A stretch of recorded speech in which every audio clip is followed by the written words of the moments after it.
What's happening, everybody? Say hello to Isaiah Thomas, as I will. This is Toyota Voices with Isaiah Thomas. And Isaiah, we appreciate you taking the time. The team just got done practicing a little bit ago, and I have to expect that it was probably mostly a film day today. Is that accurate? It was just trying to figure out what we made mistakes on last night and build from that. And you know, sometimes you need those days where you're not on the court as much, where you see what you can get better at, and we did that today. All right, now, I'm Mike, by the way. You already know him. So the way this works is you guys have submitted a bunch of questions on social media in various places, and we will get to as many of those as we can with Isaiah. And Isaiah, we're going to start with number one from James Tate. Suiting up together, of course, by the way, the Lakers and Toyota have been for 41 plus years. That's a long time. That's older than both of us. How did you learn to block out those who told you were not tall enough to play in the NBA? I'm not sure if you ever heard this question before. How did you become such a fighter? James would like to know. I think it just started at a young age. I mean, always being the smallest guy on the floor and always being counted out. So every level that I played at, it was always, well, he's good, but he's too small. Mm-hmm. So, I mean, I think I just used that as motivation every step of the way, whether it be in middle school, high school, college, and then when I got to the pros, it was just something that I continue to use as motivation to show people that I'm just as good as the next guy that's taller than me. So that's all it was. The one thing that's good about sports in that context too is that you can kind of use that message for any part of life, right? Yeah. And is that something that you've thought about and talked about before? And I know you talk to kids a lot. For sure. I mean, for me, I want to just be an inspiration for the next generation. Because guys like Allen Iverson and the small guys before me did the same thing for me. And I just want to show that the kids that you can be anything you want in life. If you put your mind to it, you continue to work hard and have faith in yourself. And I think that'll take you a long way. And I'm a living example of that. I mean, I'm not supposed to be where I am today. And a lot of guys my height don't make it to the level that I've made it at. But through hard work and dedication, I got to achieve the goals that I set aside for myself. All right, so you mentioned that some of the other guys that came before you, and you think of Seattle, and you think in part of Nate Robinson, Jamal Crawford. How connected are all you guys that come out of that area? It's a brotherhood. I mean, everybody is connected in that neighborhood. Is Jamal, Jason Terry, Doug Christie was one of the first guys to make it out. Brandon Roy, which retired early due to injury, but was also a special talent. And then you got other guys like Martell Webster, Spencer Haas, DeJounte Murray that plays for the Spurs right now. Zach LaVine, like the list goes on. We have a lot of guys that for the most importantly, the older guys always told us when we did make it, look out for the next guy coming up. And that's what we've done, and that's what the guys in that area has took to heart and always looked out for the next one. It's interesting, too, because I think about Brandon Ingram, and he grew up right in the same town that Jerry Stackhouse grew up in. And sometimes when you just have that one example of somebody who actually made it from your place, maybe that it just leads to a little bit more of a belief or a path, and then the connectedness can continue once you actually start to get connected. But who was the first one of those guys that you actually started to speak to? Jason Terry. I mean, he was a guy, his dad actually coached me from 4th to 8th grade. So I've known Jason since I was really young, and he was a guy that brought me under his wing. And then also Jamal Crawford. Those are two of my mentors, two of my best friends that I talk to each and every day to this day, and two guys that I really look up to. And when I was able to be introduced to those guys and see how they take care of themselves, see how they carry themselves, it made my dream be that much more reachable. Seeing them each and every day, being able to communicate with them and learn things from them, it made me really believe, okay, if these guys made it and they're from the same neck of the woods as me, I definitely can make it. So I mean, that's the only thing that we try to do up in the Northwest is make it a realistic goal for these other kids to make it, if that is their ultimate goal, is to make it to the NBA. Got you. All right, let's get back to a couple more questions for you, Isaiah. How about Giuseppe from Italy? He says, first of all, I want to express my admiration for your effort. Question, how do you find the right balance between taking shots and playing within the flow of the Lakers offense that is based on ball movement and equal opportunity? Thanks, from Italy. I think he said it right there, equal opportunity. I mean, I know as when I got traded to this team, Coach, like, we want you to be who you are, and that's a scorer and a playmaker, and we don't want to take that from you. So I think, as being a playmaker my whole life, you got to pick and choose when to be aggressive and when to look for your shot, but also get others involved. And it's hard coming to a new situation and being in a new system, but these guys have made it easy for me. The players, the coaching staff has all said, we want to put the ball in your hands and make plays. And that's what I'm trying to do to the best of my ability. And that's all I can do, is be who I am and be the best Isaiah Thomas I could possibly be. A couple people were asking about just Luke Walton, and you've played for several coaches now in the NBA. I'm just wondering your first impressions of Luke. He's a hell of a coach. He's definitely a player's coach. A guy that's played the game of basketball at the highest level, won championships, and knows what it takes to be a really good basketball player in this league. And it's easy to play for him because he just wants you to play hard. He wants you to play hard and do what you do best and bring whatever you bring to this team and do it to the best of your ability. And for me, I mean, he doesn't say too much to me. He just go out there and make plays. And I try to do that to the best of my ability. But coaching as a whole, he's definitely a player's coach and somebody you can always talk to about whatever it is you have problems with or whatever it is you want to get better at. Isaiah, let's go to Sophia Syed, who asks, and this is, of course, a classic. You can do this uncertainly. Who are your top 5 favorite players of all time? What's your list? My list. And this doesn't have to be best, but just your favorite. Like my your favorite, guys. I'd say Allen Iverson first and foremost, Kobe Bryant, Michael Jordan. That's Kevin Garnett, and the 5th one, I say Shaquille O'Neal because he was the most dominant player ever. That's a pretty good 5. Yeah. Okay. Speaking of Allen Iverson, Devin Parikh asks, who would win in a one-on-one battle, you or Allen Iverson? I mean, I'm definitely going to say myself. I feel like nobody in the world could stop me one-on-one, and I know he feels that way too. So we always have talks about it, who would beat who, and I put money on myself. You got to have that self-confidence, got right? to. But all right, but let me just play this out though. So if you have any guard, okay, not just yourself, and you're going one-on-one against say LeBron, how can you just physically keep him from the whole post up, getting the what's the actual way that when you play guys that are like the bully ball that want to just take a guard down in the post in a one-on-one type? What's your way to play that? For me, guy? I mean, I'm strong, and I always thought the lowest man always wins. I mean, if he makes a shot over me, he does, but he got to play defense too. So he got to be able to stop me as well. But I mean, I just give him my all. I mean, I do everything I can to try to contain him and try to stop him. But like I always say, they got to play defense as well. So they got to figure out how to stop me. Is there an NBA one-on-one matchup that you had in practice that was the most fun, or a guy that you went at it more often than anybody else over the years? Probably when I was in Phoenix. I mean, playing with, two other really good guards in Goran Dragic and Eric Bledsoe. So every day was definitely competitive, and every day was something different. But those was probably the more competitive days. We got a lot out of each other. What do you usually play to? Or is it more just going, you keep scoring? Yeah. We just go at it. Yeah. We just go at it. Yeah. Keep a mental tally. Exactly. Okay, gotcha. All right, T. Gims from Gig Harbor. Love your 253 tattoo. What's your favorite memory of the Tacoma Dome? My favorite memory, Tacoma Dome. The state tournament in high school is played at the Tacoma Dome, and I've had some pretty good games in there. So my favorite memory is just being able to compete at the state tournament in front of friends and family and all the people that come out and watch and have fun. Tacoma is just outside of Seattle? Yeah, it's south. It's about 35 minutes south of Seattle. So it's a special place in my heart. Yeah, how often do you get back up? I live out that way in the off season though. I don't live in Tacoma, but I live towards Seattle, so I'm always in Tacoma spending time with family, seeing my parents and things like that. Gotcha, that's the spot. Okay, LakesShow_EB would like to know, who is your favorite new teammate so far, and have Zoe and Kuz started roasting you yet?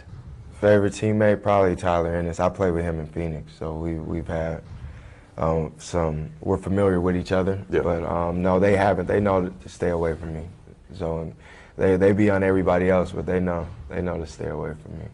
Just intrinsically, they could just tell when you they know who not to Who not to mess with. All right. They do like to go at it, and it's even sometimes on Instagram. Yeah. Now, them being you're still a young man. Okay. What are you, 29? Yes. Okay. But there's a difference between 29 and 20, Mm-hmm. which Lonzo is, and Kuzma's 22. I want to say.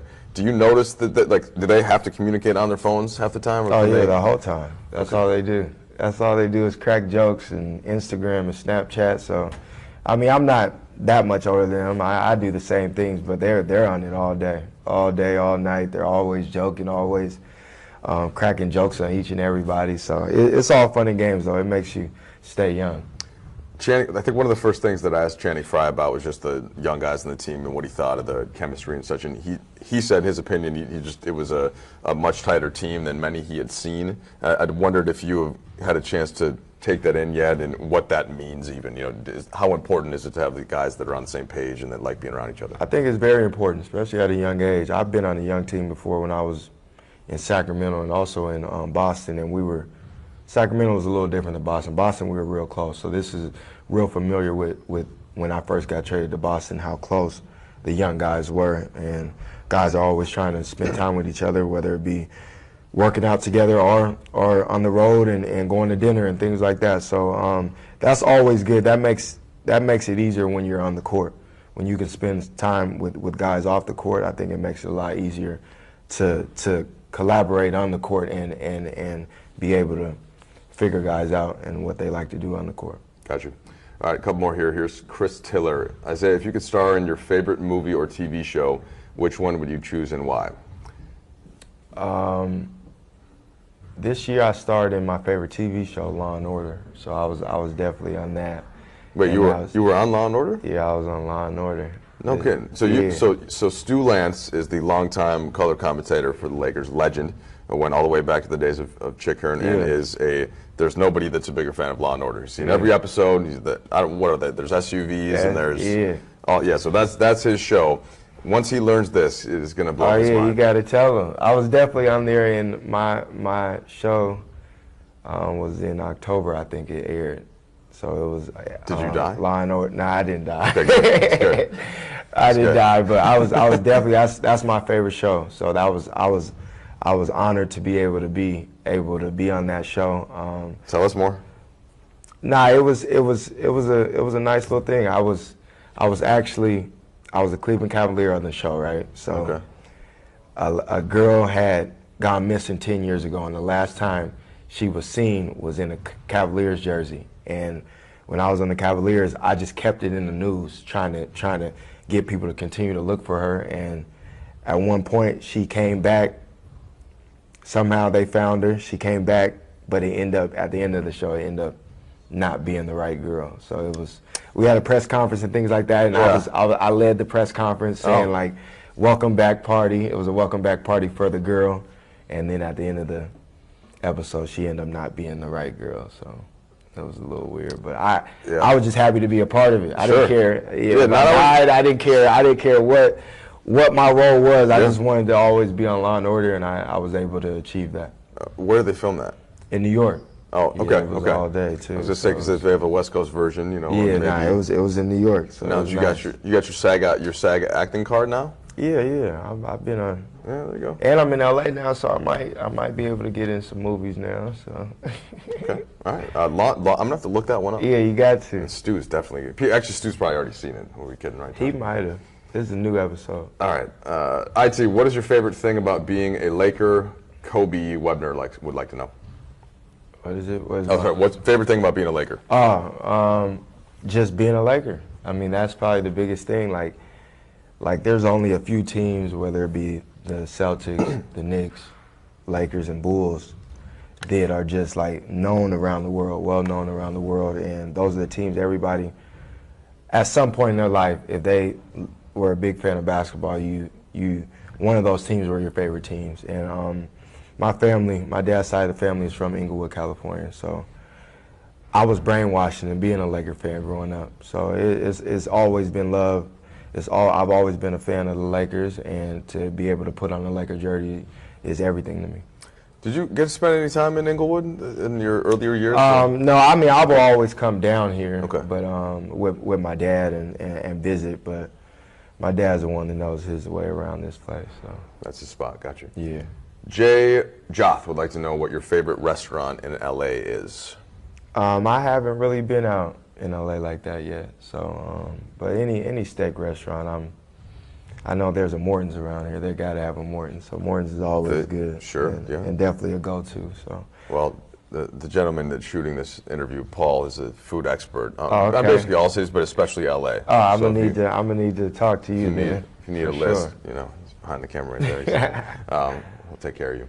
All right, and on the road, he'll go on Yelp, and we'll be in New Orleans, and I'll hit him up and be like, hey, where should I go? And it's like, I'm gonna definitely hit you up. It's very helpful. Isaiah, this is from Nicholas. What's your go-to pregame and postgame meals? Keep it up in LA. You doing big things, says Nicholas. And I'll add to that if you can. When you go to the steakhouse? What's your typical order? Like, do you keep it simple? Or? A ribeye. I like Cajun ribeye with some mashed potatoes on the side with some asparagus. A little asparagus on the side? Yeah. But my favorite pregame meal is grilled salmon with mashed potatoes.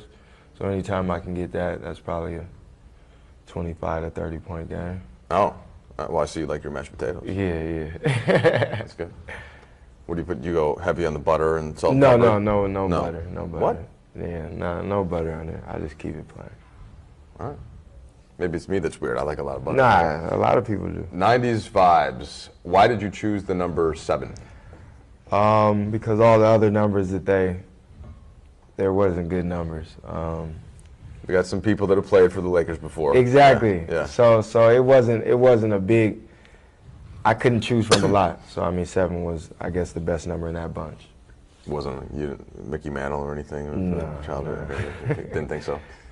O'Meal would like to know what has impacted you more about the Laker culture, or more or most, I guess, or what have and you addressed this a little bit, but just what have you noticed about actually playing for the team as opposed to maybe what you it's just always expectations when you play for one of the pillars of the NBA. I mean, you expect it to win, you expect it to be great. They experience so many NBA championships that losing is not an option, no matter what the circumstances are, and that's always good to be around. That's always good to be around, and that's being a Laker. I mean, they have so many great players before me, so many great players that's played in this organization. There's been Hall of Famers, there's been MVPs, so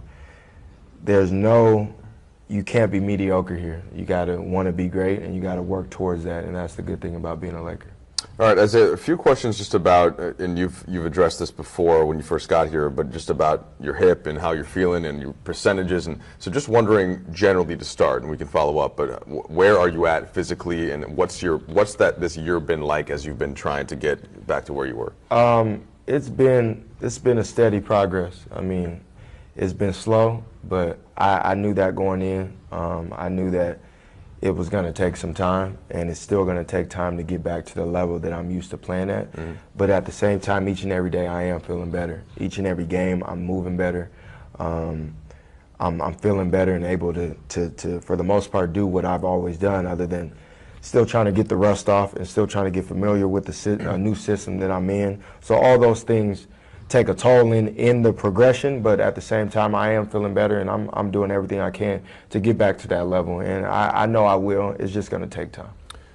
You know, one of those things you can see on the court, you know what spots you want to get to, yes. Right? And then, but sometimes when you get to one of the spot, that's when I'm wondering if there's if you're at 80% of what your jump was, even that might make a difference, right? Yeah. For a shot blocker coming over. Yeah. So is that part of what you're talking about? I am. That for the most part, that is what I'm talking about, and just the ultimate feel for it. Yeah. Like, I was down for so long without being able to play basketball that I got to get that feel back. And some days I feel better than others, and then some days I don't. But at the same time, my power and explosiveness isn't at the level that it once was, but it's getting there, because each and every game, each and every practice, I'm feeling that, and I'm getting there. It just, I know nobody's patient, and I'm not patient as well. So it's frustrating in that sense, but at the same time, each and every day I'm working towards that, and I'm getting there. Isn't it interesting to think about, because when most people, if anybody has something that's going on, they're not usually doing it in front of a national TV audience, and so it's you. And you want everyone to think that it's you, but you know that it's not quite what you were. Yeah. Right? That's got to be a mental challenge, too. It is, but at the ultimate thing, you got to understand that it's going to take time. I've talked to so many people that's been injured. This is my first time ever having a real serious injury, and all of them say you just got to be patient with your body. Yeah. At the end of the day, you got to control what you can, and that's going out there and doing everything you can to get back to that level you were at. But at the same time, your body is going to go as far as your body takes you. Right. And I just got to be patient. And I know the time will come because each and every day I see it and I feel it. For the example, like the moves I do and the things I do on the court, like you said, I get to everywhere I want to get to. It's just I got to be able to finish, and I'm getting there. All right. R2 would like to know, what do you listen to pump you up before a game? My favorite hip-hop artist is Nipsey Hussle. He's out of Los Angeles, California. So anything Nipsey Hussle, I'm listening to before the game to get me locked in. What did you listen to growing up in Seattle? I mean, a little bit of everything. My dad's an LA dude, so Ice Cube, Snoop Dogg, all those types of guys. Sure. I listened to, headed to the gym with my dad in his car, so. There you go. Renee Medrano asks, do you pick with the intention? Okay, yeah. Do you pick with the intention of letting them know it won't be easy going through your screen? Does that make sense? Did I say that? Am I setting the screen? Let's, Yes. I mean, if I set a screen, I would try to set the best screen to get my guy open, but Yeah. I'm usually not setting screens. I'm usually somebody setting a screen for me. But I mean, if Coach draws some stuff up where I set screens, I try to be one of the best little screen setters there are. Well, look, that's one thing that's really in Steph Curry's game, right? Steph is good at it, right? and one thing I actually watched film on Steph Curry last playoffs when we were playing the Wizards. They were playing me a certain way, and my thing was, I'm not just going to continue to fight for the ball. I got to get other guys open, and I started watching film on Curry, and it's crazy because Kobe had told me to do that. He had told me to watch some film on Curry, how he sets screens, and there you go. And if you do become a really good screen setter, it's going to open your game up even more, and it did. It did in that playoff series. Speaking of Kobe, how did your relationship evolve with him? I've always been a fan. That's been my favorite player. But a few years before he retired, we know mutual people in that I'm signed with Nike, and I asked the person that he knew, could I sit down and talk to him before a Boston game, before we played him, and he was open to it, and we sat in the locker room for about an hour and I picked his brain about a few things, and he talked to me about things, and it was just like, ever since then, like I got his phone number, and we just been able to communicate, and especially in the playoffs, throughout the playoffs last season, he had reached out when my little sister had passed away, but then also throughout every game, we would watch film. He would watch film. We'd be on FaceTime watching film together on speakerphone, and he would be telling me what he sees and what I can do and what I can do better to be able to get my team a win. And that was throughout the whole playoffs, and that was special to me because to be able to have Kobe Bryant talk to you and help you out is an amazing, especially for me. That was my favorite player growing up. So our relationship has gotten stronger, and everything he sees, he always at least sends a text message and of encouragement and just whatever he sees on the court to be able to help me be a better basketball player.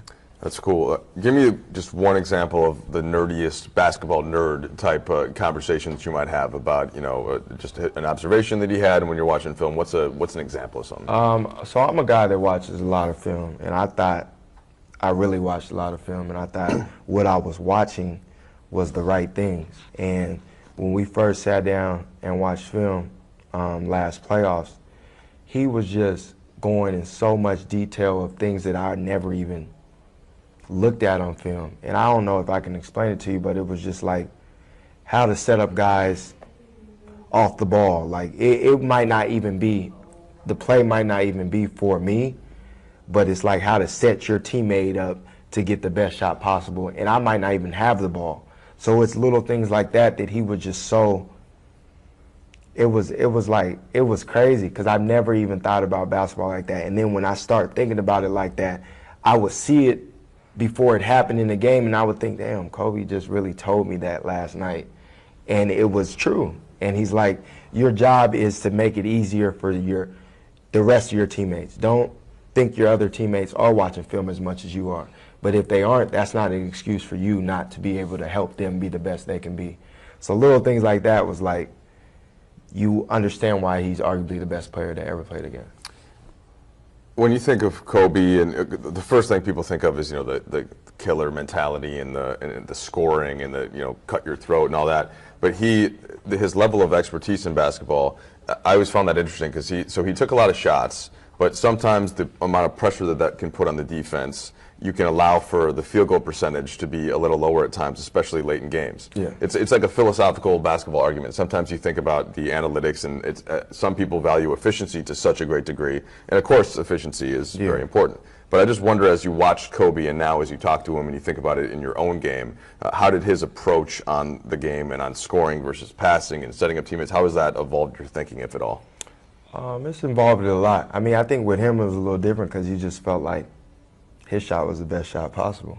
And he worked that hard to where you couldn't really tell him, okay, that is a bad shot. Like, he's working on all those shots. So one thing that he always just told me is like be a leader, be who you are, but at the same time, don't let nobody outwork you. Because the minute somebody outworks you, that's when they can question whatever you do on the court.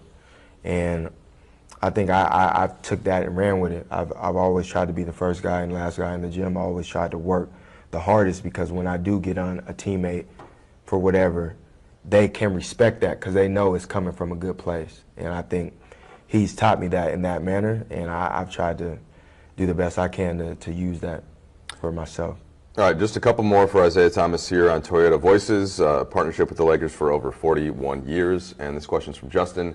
How has adjusting to the Lakers' pace of play impacted your own style?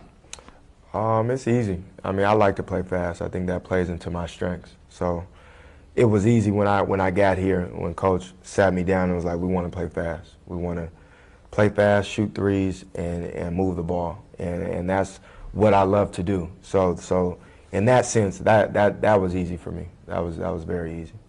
Got a few questions about from some Seattle folks. This one here is just about the jersey retirement that you just had up at UW, and what thoughts you were going through your head, and just how that felt, and anything you would want to add about it.